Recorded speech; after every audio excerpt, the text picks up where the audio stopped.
Hello everyone, welcome back. So in this video guys, I'm going to share with you my full body exercise. Lagi ko itong ginagawa at ito ay gagawin ko na naman ngayon.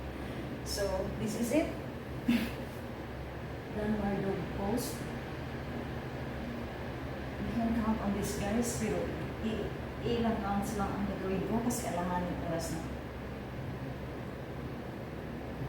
Mas na lang ma-stretch yung katawan ko. Kasi kanina hindi ako na-exercise, masakit ang ulo.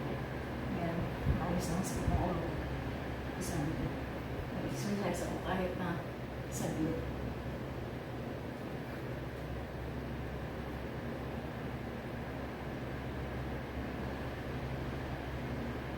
You can pose like this.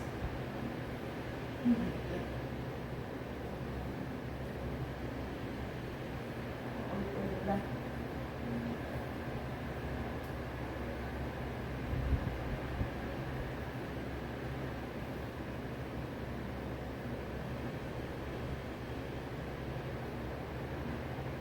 Okay guys, that is it. Thank you so much for watching and please follow me and I'll see you on my next exercise.